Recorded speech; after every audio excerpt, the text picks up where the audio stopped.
Be an exciting one. Yes, it is.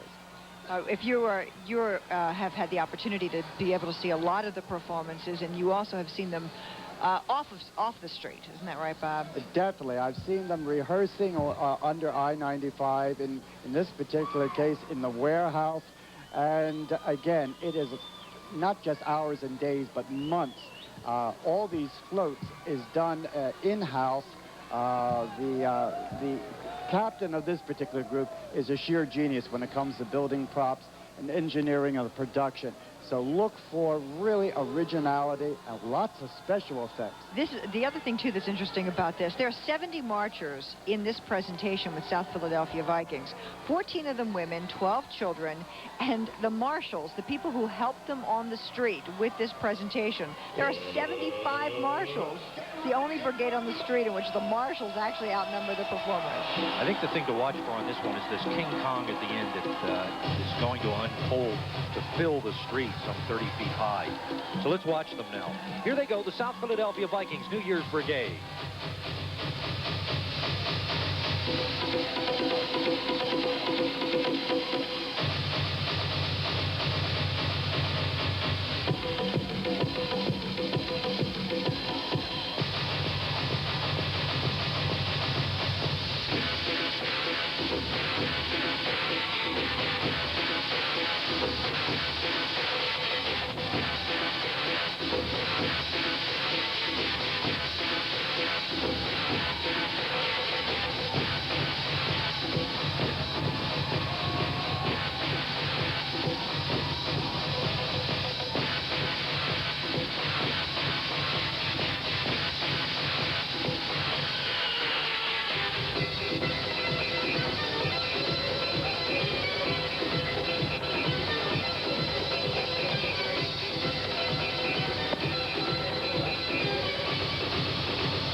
thinking.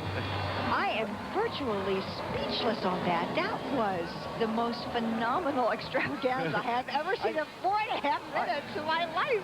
You know, I think it's probably fair to say, and we might not have said this under other circumstances, this thing has started to drag on a little bit. There have been long delays. We've been getting a little bit tired. This was worth waiting for. This was truly spectacular. It is one of those things that as it grew over the year, just got stronger and stronger. Butchie combined Jurassic Park with King Kong and the jungle and primitive, and this thing just exploded onto the street. It is magnificent to see something when it comes together and the magic it creates. You know, and what's interesting, we also have in front of us television monitors, besides looking out onto the street in the live performance. As we were looking back between the TV monitor and the street performance, we were feeling that there was something that was lost. It's a shame that those of you who are watching us, are not here with us, because the way that it unfolded on the street was so spectacular. Yeah, anytime you see something in person, your peripheral vision is such that you pick it all up, and television can't possibly do that for you. I started to say, I was talking with Butch D'Amato, and I talked with all of these guys before the parade, and he described what it was, and I said, well, what do you think this whole thing's going to cost? He said $100,000. The costumes were $600 to $700 each. The makeup, props, music, everything else ran to $1,200 to $1,300 for each person on the street out there. And Bob, with the competition of this, the Vikings last year placed second. I mean, they just pulled out every stop because they really want the first place slot. Definitely, definitely. As I say, they were the champions 3 times in a row. Now Shooting Stars, they want to take it back, and I think they have really put a strong presentation on to do that. That is, I believe, the most spectacular thing we've seen in the several years we've been doing the parade, Pat. I would agree. And as I said, I'm almost speechless.